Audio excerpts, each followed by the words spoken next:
Bismillahirrahmanirrahim. Alhamdulillahirabbil alamin. Wa bihi nasta'inu ala umurid dunya waddin. Wassalatullahi wassalamuhu ala khairil khalqi wal ibadi sayyidina Muhammadin wa ala alihi wa sahbihi ajma'in wa ba'du.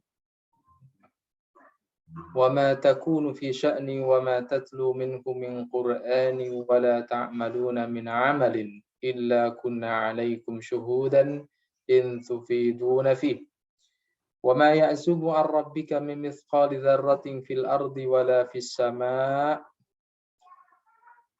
wala asghara min dzalika wala akbara illa fi kitabim mubin. Radina billahi rabba wa bil islami dina wa bi Muhammadin nabiyya wa rasula. Rabbi ighfirli wa li walidayya warhamhuma kama rabbayani shaghira.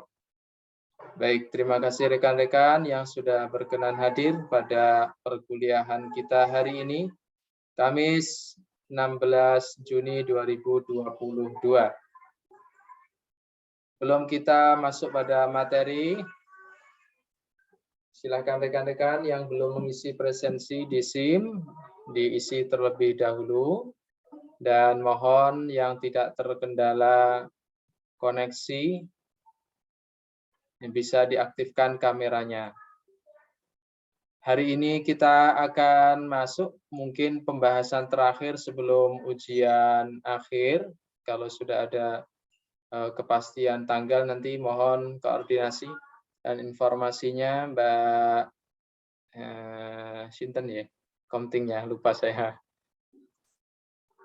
Aliatun Pak. Oh Mbak Aliatun, Mbak Aliatun mohon nanti informasi ujian akhirnya kapan, apakah minggu depan masih ada perkuliahan atau sudah harus libur. Nah, baik, hari ini kita akan coba untuk berdiskusi tentang salah satu tema pendidikan sebagai salah satu komponen pokok dalam membangun peradaban Islam. Pada pertemuan sebelumnya, rekan-rekan barangkali masih ingat bahwasanya dalam membangun sebuah peradaban tersebut terbangun oleh suatu kelompok masyarakat yang kemudian disebut umat. Bagian terpenting dari umat itu kita kenal dengan nama keluarga. Nah, dalam Islam ada tuntunan-tuntunan bagaimana orang tua mendidik putra-putri atau anak-anaknya, dan bagaimana anak mendapatkan perlakuan yang seharusnya dilakukan oleh para orang tua. Hak dan kewajiban masing-masing harus sama-sama ditunaikan dengan sebaik mungkin. Bagaimana caranya? Dalam Islam kita perlu mengkaji dan belajar bagaimana menjalin hubungan yang baik antara orang tua dengan anak, anak dengan orang tua, sesama saudara anak maupun dengan anggota keluarga yang lain. Baik, mungkin kita yang masih duduk di bangku kuliah, rekan-rekan khususnya, ada yang berpikir terlalu dini berbicara tentang pendidikan anak, tapi kita coba untuk mempersiapkan diri sejak dini ya, sebuah komponen pokok dalam peradaban Islam yaitu keluarga. Karena apa yang kita temukan saat ini dalam masyarakat kita, banyak sekali saudara-saudara kita melangkah pada sebuah pernikahan, pintu gerbang keluarga yang sah, tanpa dibekali dengan pengetahuan yang cukup bagaimana cara membangun keluarga Islami, keluarga soleh-solehah, sesuai dengan tuntunan-tuntunan ajaran Islam. Nah, kali ini kita coba untuk merenungi dan berdiskusi kembali apa yang akan kita lakukan manakala kita nanti kelak menjadi seorang ayah atau bunda. Dan tentunya saat ini kita masih berposisi sebagai seorang anak, bagaimana cara memperlakukan orang tua kita.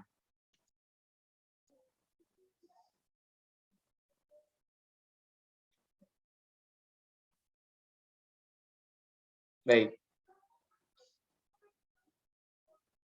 Mas Hilmi Lutfi, Assalamualaikum Mas Hilmi. Waalaikumsalam, Pak. Oke. Tadi sepertinya saya di FAI itu juga ada mahasiswa namanya Mas Hilmi Lutfi. Tadi salah masuk, Pak. Oh begitu? Iya. Jadi ikut mata kuliah bahasa Arab tadi Mas Hilmi? Ya, enggak apa-apa. Tapi ini sudah benar Mas, mata kuliahnya. Peradaban Ini benar, Pak. Ini benar, Pak. Ya. Maklum. Kelasnya sama ya. Kelas Zoom. Oke. Mbak Eka, Mbak Ani, Mbak Aliatun, nih. Mbak Aliatun, jadi belum ada pemberitahuan untuk ujian akhir semester? Untuk UAS sudah ada pemberitahuan? Edaran?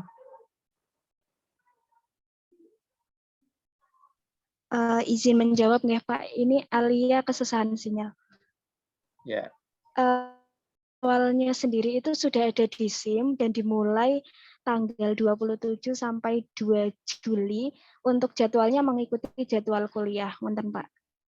Oke, berarti minggu depan masih ada perkuliahan enggak, Mbak Ani, yang penting? Sepertinya kalau minggu depan itu misalkan udah nggak ada materi yang mau dibahas, itu pekan teduh, Pak. Oh, sudah pekan teduh. Baik, saya cek kembali.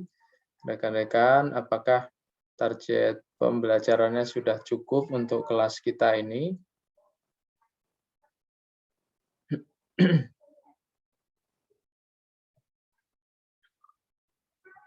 Baik.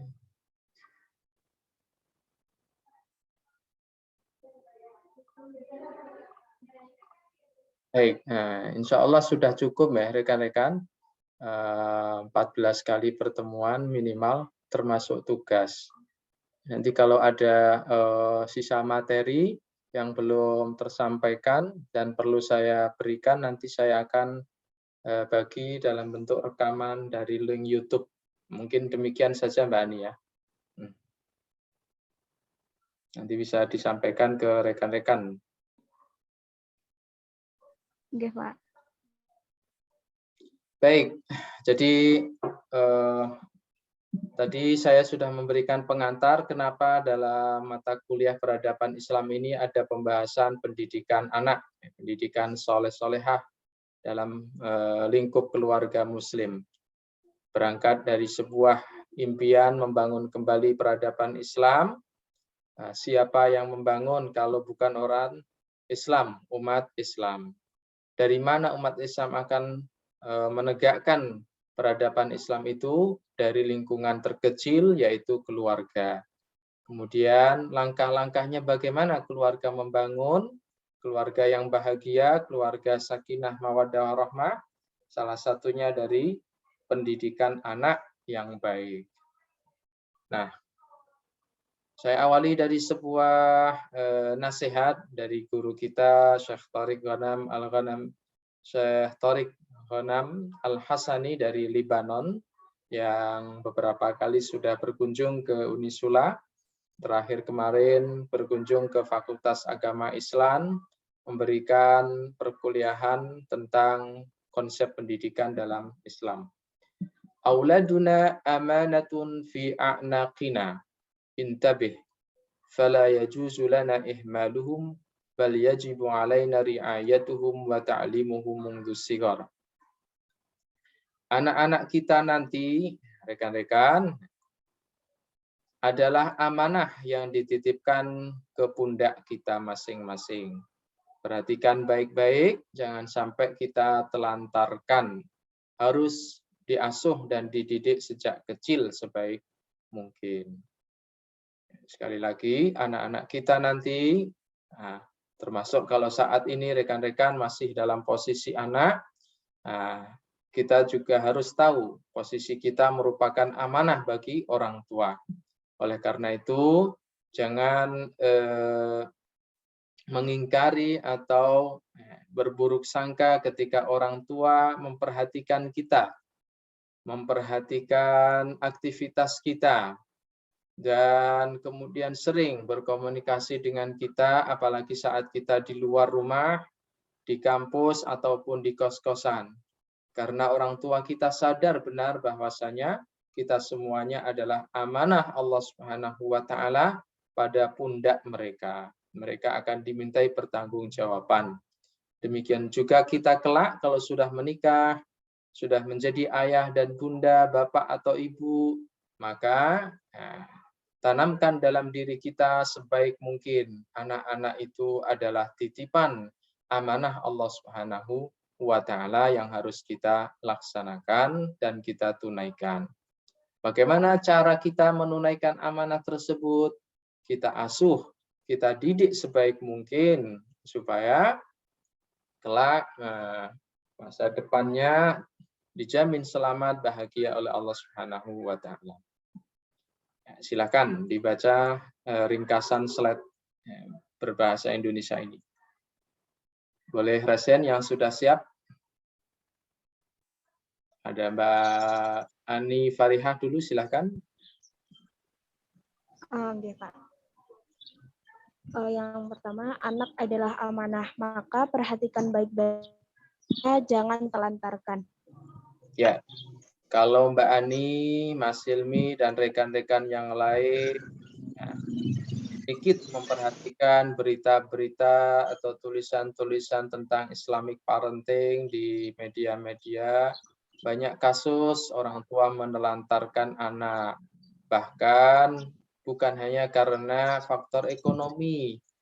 Nah, orang tua yang tidak didasari atau dididik dengan baik ketika waktu belajar, waktu muda, giliran menjadi orang tua merasa risih, merasa terganggu dengan keberadaan anak. Kenapa seperti itu Pak Sugeng ya? Karena tidak merasa, tidak meyakini, dan tidak tahu mungkin bahkan kalau anak yang dia lahirkan, anak yang dilahirkan oleh istrinya tersebut adalah tanggung jawab amanah dari Allah Subhanahu wa Ta'ala, selain juga nikmat dari Allah Subhanahu wa Ta'ala. Anak adalah amanah, maka perhatikanlah baik-baik pendidikannya, jangan telantarkan. Baik. Nasihat ini tentu ada dasar hukumnya. Nah, dasar hukum yang pertama dari ayat Al-Qur'anul Karim surat At-Tahrim ayat 6. A'udzubillahi minasyaitonir rajim. Ya ayyuhalladzina amanu qu anfusakum wa ahlikum naran wa quduhan nas wal hijarah 'alaiha malaikatun ghiladun shidadun la ya'suna Allaha ma amarahum wa yaf'aluna ma yu'marun. Silakan yang berkenan membaca kembali ayatnya atau cukup terjemahannya. Terjemah sudah ada. Ada Mas Hilmi dulu, silakan Mas Hilmi. Ayatnya dibacakan atau terjemahannya saja? Coba baca ayatnya dulu, Pak. Iya, silakan.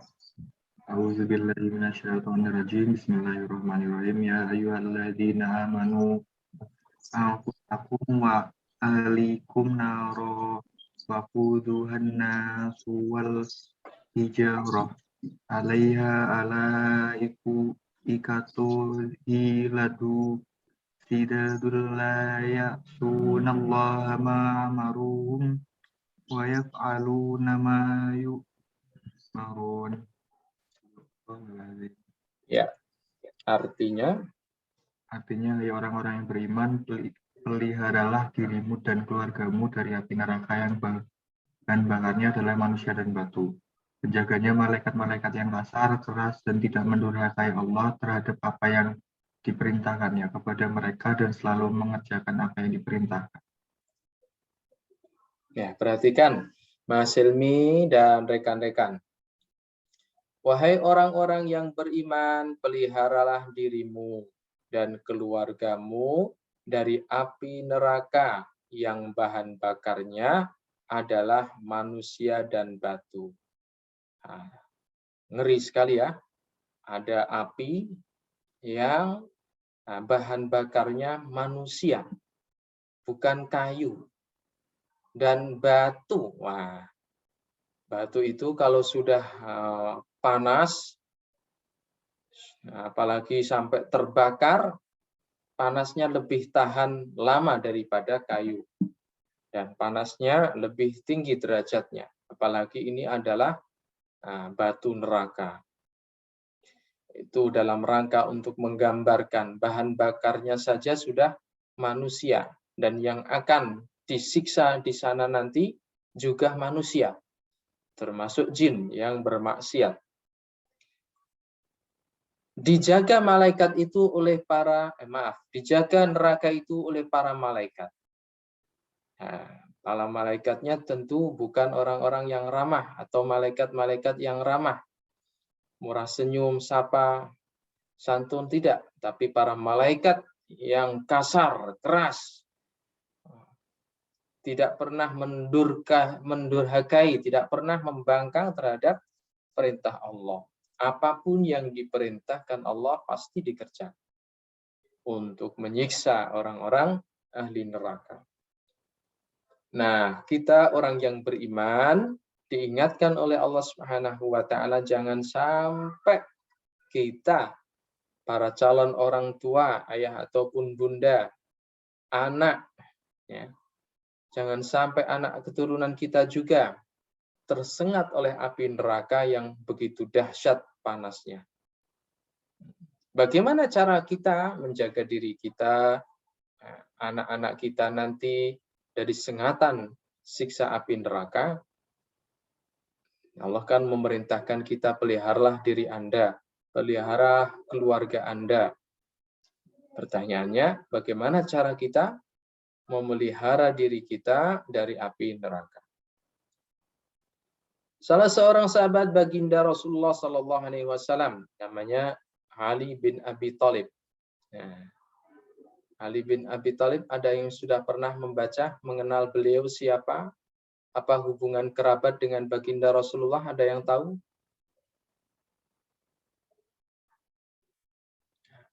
Ali bin Abi Thalib itu apanya baginda Rasulullah? Ada yang tahu? Silakan.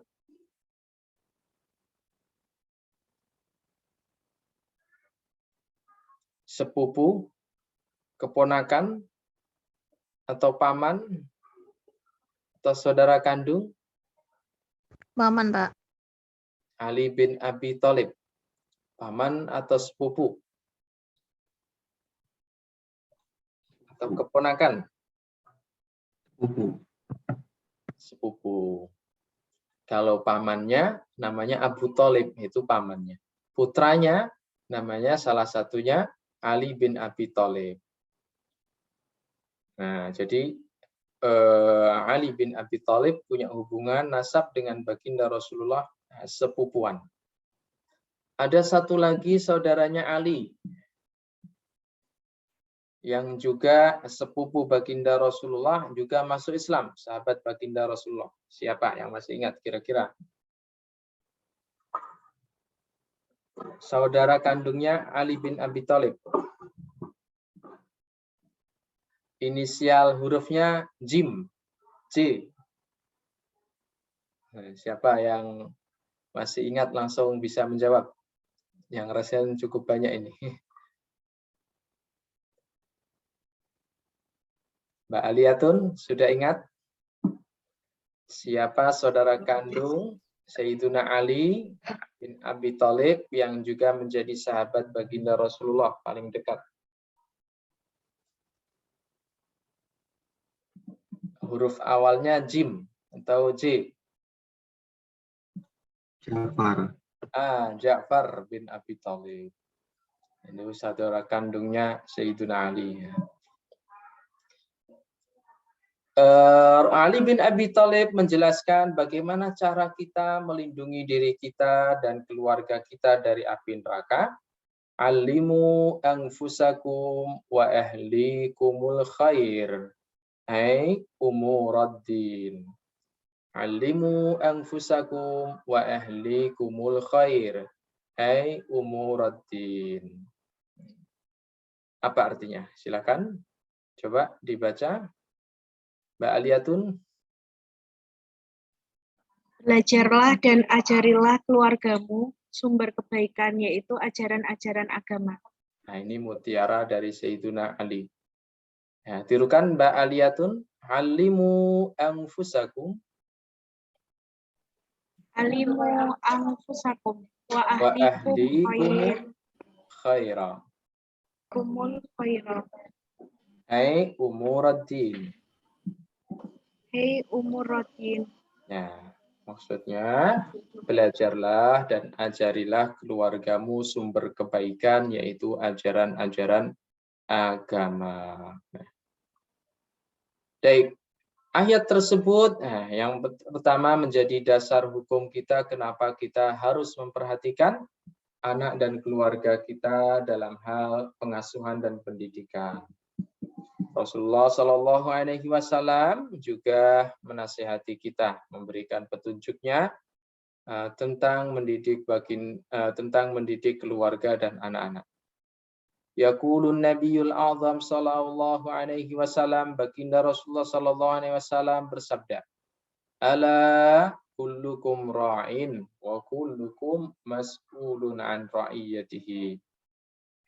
فالإمام الذي على الناس راع وهو مسؤول عن رعيته والرجل راع على أهل بيته وهو مسؤول عن رعيته والمرأة راعية على أهل بيت زوجها وولده وهي مسؤولة عنهم وعبد الرجل راع على مال سيده وهو مسؤول عنه Ala fakullukum ra'in wa kullukum mas'ulun an ra'iyatihi. Muttafaqun alaih. Silakan, artinya bisa dibacakan.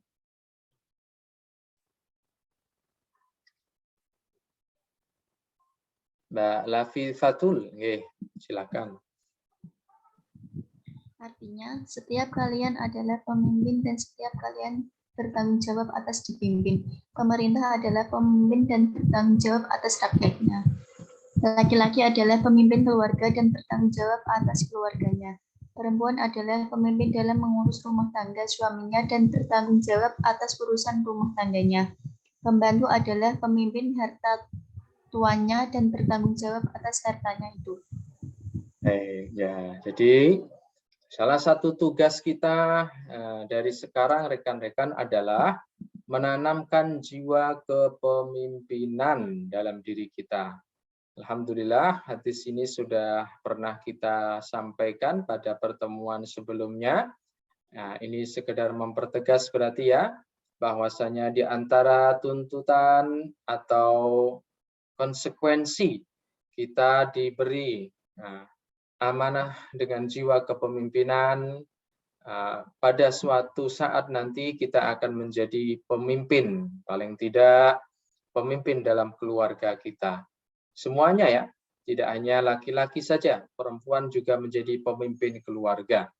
Tapi dengan peran masing-masing yang istimewa. Itulah makna kepemimpinan dalam keluarga. Setiap orang memiliki jiwa kepemimpinan. Atau dengan kata lain, setiap orang akan dimintai pertanggungjawaban terhadap peran masing-masing. Seorang suami bertanggung jawab sebagai seorang suami dari istrinya yang akan dimintai pertanggungjawaban. Bagaimana Anda memimpin istri Anda. Seorang istri akan dimintai pertanggungjawaban. Bagaimana Anda melaksanakan peran Anda sebagai seorang istri menunaikan hak seorang suami. Seorang ibu dan ayah, orang tua, adalah pemimpin bagi anak-anaknya. Akan dimintai pertanggungjawaban bagaimana keduanya mengasuh dan mendidik anak-anaknya. Seorang anak juga demikian tentunya pemimpin bagi setiap keluarganya atau saudaranya juga. Akan dimintai pertanggungjawaban. Kakak akan dimintai pertanggungjawaban bagaimana memberi contoh terhadap adiknya. Adik yang pertama juga demikian, untuk adiknya yang berikutnya. Kemudian masing-masing dimintai pertanggungjawaban sebagai sesama saudara. Bahkan peranan yang paling mungkin saat itu pada masa Rasulullah, pada masa sahabat baginda Rasulullah, masih ada sistem perbudakan. Tingkatan paling dasar dalam tatanan sosial mereka yang disebut dengan pembantu atau budak atau hamba sahaya pun harus bertanggung jawab terhadap urusan kekayaan atau harta benda tuannya, dan nanti suatu saat akan dimintai pertanggungjawaban. Nah, itulah makna kepemimpinan dalam hadis baginda Rasulullah SAW tersebut. Bukan berarti setiap orang harus menjadi ketua. Bukan berarti setiap orang akan menjadi kepala. Tidak. Tetapi yang dimaksud adalah menanamkan jiwa kepemimpinan dalam setiap orang dengan perannya masing-masing. Berikutnya, ini kandungan inti dari hadis baginda Rasulullah tersebut. Mbak Cindi, silakan dibaca. Rasulullah SAW menjelaskan arti penting peran keluarga, guru, pendidik, dan setiap orang yang memiliki tanggung jawab anak dari keluarga hingga masyarakat. Ya, pendidikan anak tidak mungkin hanya diserahkan kepada sekolah saja. Kerjasama ya, antara keluarga, orang tua dengan sekolahnya. Sampai perguruan tinggi pun demikian. Harus ada kerjasama yang baik dengan orang tua, antara orang tua dengan perguruan tinggi atau kampus. Oleh karena itu, rekan-rekan, saya tidak segan-segan mengingatkan rekan-rekan barangkali di antara Bapak Ibu, orang tua rekan-rekan yang berkenan singgah mampir di kampus kita yang tercinta, di Fakultas Ekonomi, atau di masjid, silahkan silaturahmi berjumpa dengan para Bapak Ibu dosen yang dikenal. Oleh karena itu, Mbak Aliatun, Mbak Cindi, atau yang lainnya, kalau orang tuanya ingin main silaturahmi dengan kampus, silahkan. Kalau bingung mencari siapa yang akan ditemui, ya mungkin bisa menemui saya, Pak Sugeng. Di mana? Di kantor LKPI, bisa di masjid. Nanti akan dijamu. Nah, apa adanya lah, sesederhana mungkin. Makatan Mbak Cindi, Mbak Aliatun ya. Jangan sungkan kalau ada orang tuanya, rekan-rekan yang ingin singgah di kampus. Ini keluarga kita ya, keluarga besar kita semua. Baik, jadi dari mana kita akan berangkat mendidik anak-anak kita? Mbak Saharani, silakan. Baik, Pak. Langkah pertama mendidik anak adalah mengajari agama dan memilihkan sekolah yang tepat. Ya. Mengajari agama. Kemudian pada gilirannya nanti kita sebagai orang tua, mungkin pengetahuan kita tidak cukup untuk mendidik anak-anak kita yang sesuai dengan minat bakatnya.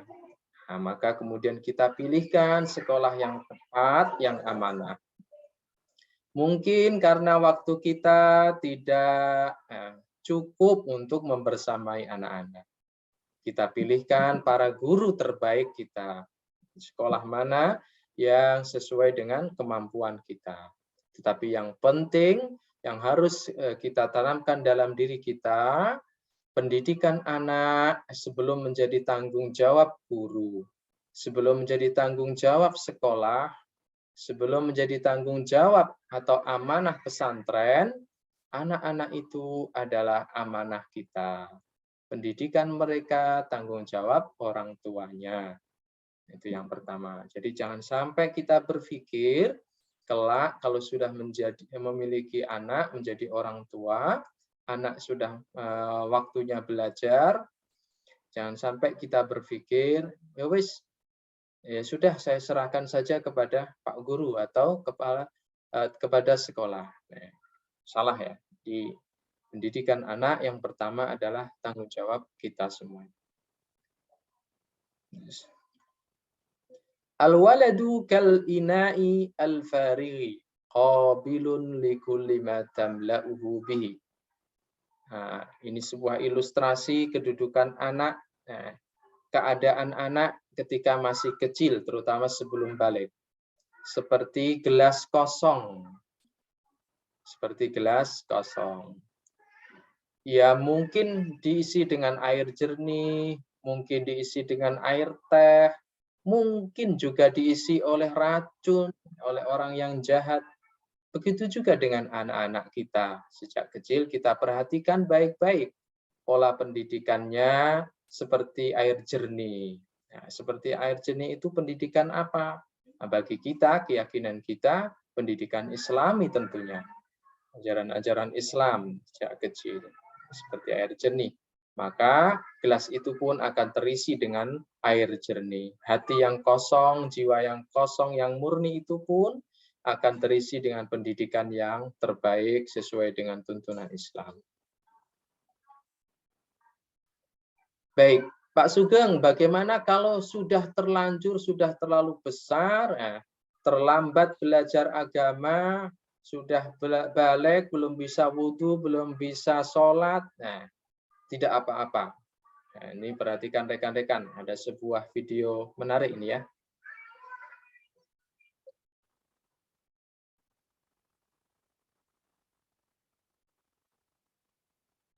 Ini air Coca-Cola atau Sprite ini. Sepertinya dengan air hitam ya warnanya ya.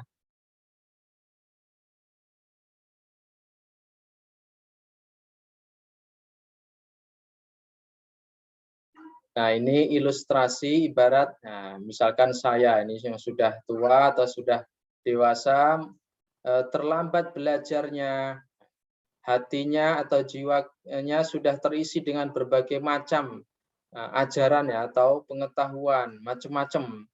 Bahkan mungkin hatinya penuh dengan dosa atau maksiat. Apakah terlambat? Tidak ada kata terlambat dalam belajar. Nah, terus meskipun gelas ini sudah terisi oleh air Coca-Cola atau air teh ini ya, tidak disebutkan, tapi masih bisa ada kemungkinan dibersihkan kembali. Bagaimana caranya? Kita lihat.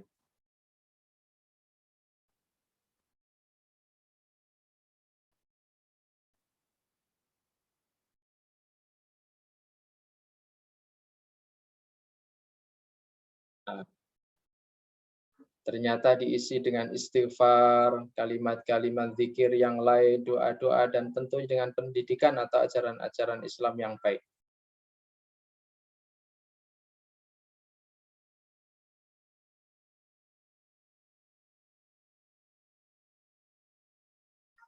Nah, anak-anak diajak untuk beristighfar terus, untuk memperhatikan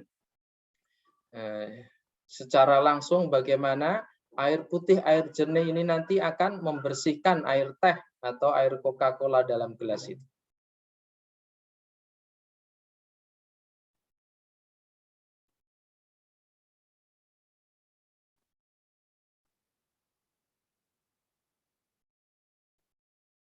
Mbak Aliatun, memperhatikan ya, gelasnya sudah mulai berubah agak bening ya. Iya, Pak.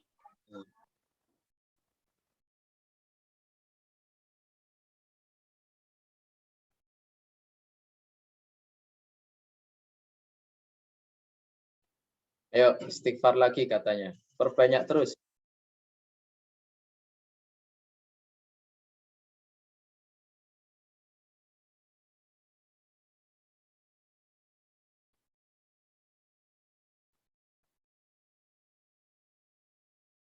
Ah,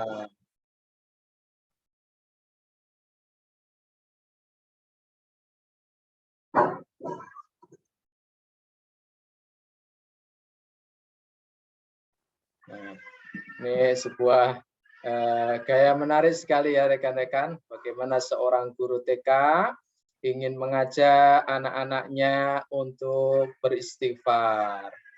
Kalau kita ya mungkin sudah mungkin merasa sudah terlambat. Nah, tidak ada kata terlambat dalam membersihkan jiwa, menjaga hati ini terus dengan ajaran-ajaran Islam. Sekotor apapun hati kita, pasti ada kesempatan terus untuk membersihkannya kembali, seperti gelas tadi. Meskipun sudah diisi dengan air yang berwarna coklat, entah Coca-Cola ataupun teh tadi ya, tapi terus diisi dengan air putih jernih, hati terus diisi dengan ajaran-ajaran Islam yang baik, maka hasilnya hati tersebut juga akan kembali jernih atau bersih. Baik. Silakan dibaca Mbak Sarah Hanifah. Slide berikutnya. Baik Pak, terima kasih. Anak itu seperti gelas kosong, penuh dengan air putih yang jernih. Hatinya kosong, jangan diisi yang macam-macam. Isi dengan ajaran Islam yang murni. Nah, isi dengan ajaran Islam yang murni. Baik, ada sebuah nasihat dari seorang ulama, mufti, seorang pemberi fatwa dari Beirut, Lebanon. Al-waladu qabla al-bulughi yakunu 'ala al-fitrati wa qalbuhu yakunu khaliyan minasyawagiri. Anak yang belum menginjak usia balik itu masih fitrah, masih suci. Hatinya masih kosong dari hal-hal yang menyibukkan, yang bersifat duniawi. Famahma syaghaltahu bihi yatamakkanu minhu wa la ya'udu fihi ba'da dhalika muttasa'un liqabuli ghairi. Selama masih murni, maka isilah dengan sesuatu yang baik. Karena kalau sudah diisi dengan yang baik sampai penuh, ya kokoh, maka dia tidak akan bisa diisi dengan selainnya. Kal ina'i idza muli'a bi syai'in la ya'udu li syai'in akhar mahalla fi. Seperti suatu tempat atau bejana yang sudah diisi dengan benda keras misalkan, yang tidak mungkin akan diisi kalau sudah penuh. Misalkan satu kelas, kuotanya sudah penuh, tidak mungkin bisa dipenuhi dengan menambahkan peserta lagi. Nah, demikian juga dengan hati anak-anak kita yang masih suci atau bersih. Mbak Eka, silakan.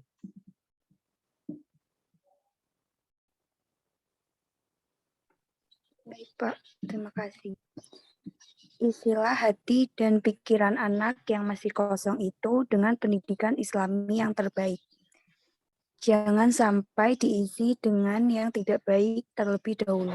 Seperti keranjang yang sudah terisi penuh dengan batu tidak mungkin diisi dengan benda yang lain. Nah, jadi kalau rekan-rekan punya ember, keranjang, atau apapun yang bisa diisi dengan batu, selama sudah penuh dengan batu, tidak mungkin diisi lagi dengan rumput atau dengan benda-benda yang. Begitu juga dengan hati anak-anak kita yang masih suci itu. Nah, ini Ibnu Al-Jauzi, seorang ulama pendidikan Islam, memberikan sebuah pola pendidikan atau kurikulum dasar. Apa yang perlu kita tanamkan dalam jiwa anak-anak kita pertama kali? Saya bacakan terlebih dahulu. Qala al-Imamul Hafidhu Ibnul Jauzi rahimahullahu ta'ala. Awwalu ma yanbaghi taqdimuhu muqaddimatun fil aqidati tashtamilu 'ala ad-dalili 'ala ma'rifatillahi subhanahu wa ta'ala. ويذكر فيها ما لا بد منه thumma yu'arriful wajibati, thumma hifdzul Qur'ani, thumma sama'ul hadis. Hal yang pertama kali senantiasa perlu dikedepankan dalam mendidik anak, pengantar pelajaran akidah, mengenal Allah dan hal-hal penting yang berkaitan dengan sifat-sifat Allah dan para nabi rasulnya yang membawa risalah Allah tersebut. Jadi pertama kali apa yang perlu kita tanamkan kepada anak-anak kita? Nah, ulangi kata-kata Allah, Allah, Allah, Allah sampai benar-benar tertanam dalam diri jiwa anak kita. Kemudian perkenalkan dengan Nabi Muhammad sallallahu alaihi wasallam. Allahumma shalli ala Muhammad. Ikuti terus, diulang-ulang terus. Kemudian menginjak sedikit usia 6 tahun, 7 tahun diikuti kemudian dengan pelajaran cara berwudu, cara sholat, dan seterusnya. Kemudian menginjak usia 8 tahun, sudah lancar berbicara.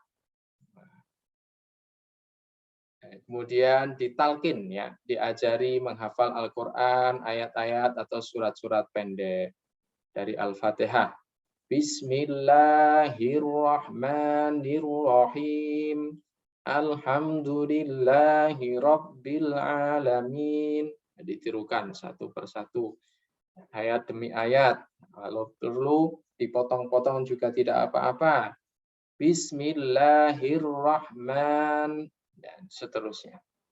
Thumma sama'ul hadis. Kemudian diperdengarkan dengan hadis-hadis baginda Rasulullah SAW yang pendek-pendek.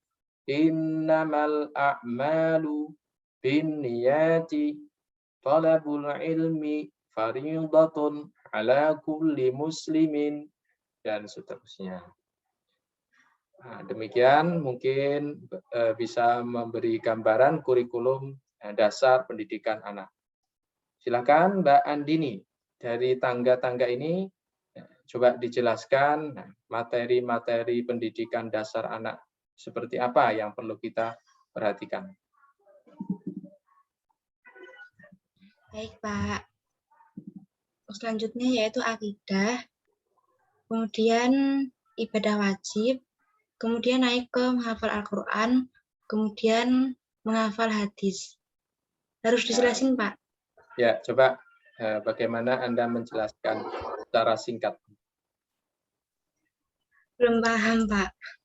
Jadi nanti kalau Mbak Andini sudah berkeluarga, sudah siap menjadi seorang ibu atau bunda, anak sudah lahir, apa yang kira-kira Mbak Andini dan ayahnya nanti siapkan terlebih dahulu untuk pendidikannya? Yang pertama, materi akidah, pelajaran akidah. Anak, kita akan mengenal Allah. Allah diikuti. Allah nanti usia 3 tahun atau 4 tahun kalau sudah bisa berbicara, kata-kata atau lafal asma Allah itu harus sering-sering dibacakan. Meskipun anak belum benar mengucapkannya, tapi orang tua perlu sering mengulang kata-kata Allah itu. Allah, Allah, Allah, dan seterusnya. Termasuk juga sering mengucapkan kalimat-kalimat thayyibah. Alhamdulillah, subhanallah, masya Allah. Nah, itu harus sering diucapkan oleh seorang bunda atau seorang ibu dan juga seorang ayah tentunya. Nah, kemudian kita perhatikan pertumbuhan anak. Kira-kira kok sudah siap mengikuti gerakan-gerakan sholat, gerakan-gerakan wudhu, usia 7 sampai 8 tahun kita ajari sholat yang benar. Nah, meskipun misalkan pada usia 4 atau 3 tahun itu biasanya anak-anak memperhatikan orang tuanya sholat. Mbak Andini sholat dengan ayahnya misalkan, ayahnya ditunggangi, dinaiki. Karena sudah, padahal kalau tidak sholat, tidak ditunggangi, tidak dinaiki. Tapi ketika sholat, sujud pasti dinaiki. Nah, hal-hal pemandangan seperti itu otomatis akan. Dia anak nanti akan menyimpan dalam memorinya gerakan-gerakan itu sampai dia sudah mulai tenang. Usia 5 tahun, 6 tahun sudah bisa mengikuti gerakannya. Nah, tiba-tiba anaknya Mbak Andi ini nanti yang perempuan akan, Ibu, Bunda, belikan aku mukena. Yang kecil, yang lucu, warnanya pink. Nah, setelah dibelikan, kemudian dia akan mengikuti, melihat Mbak Andi ini memakai mukena, ditirukan.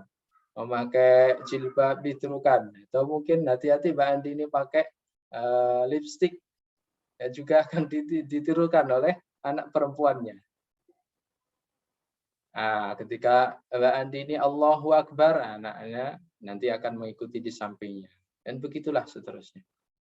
Pada gilirannya nanti suatu saat anak sudah mulai bisa menirukan bacaan atau ucapan didikte atau ditalkin bahasanya, ayat-ayat atau surat-surat pendek. Paling pendek dulu, inna a'tainakal kautsar fasalli li rabbika wanhar inna syani'aka huwal abtar. Pendek-pendek dulu. Loh, berarti tidak harus urut Pak Sugeng, tidak harus. Pilih ayat-ayat atau surat-surat pendek yang paling mudah. Baru kemudian diperdengarkan hadis-hadis Nabi juga Shallallahu Alaihi Wasallam yang pendek-pendek juga. Baik. Saya kira demikian rekan-rekan untuk materi pembahasan pendidikan anak ini. Insya Allah lain kali kalau ada kesempatan bisa kita perdalam kembali. Nah, dari materi yang kita bahas ini barangkali ada yang ingin didiskusikan. Saya persilakan.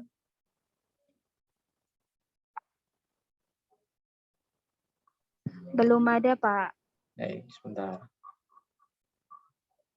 Pak, izin bertanya, Pak. Baik, terkait UAS-nya gitu, Pak. Oke. Silakan.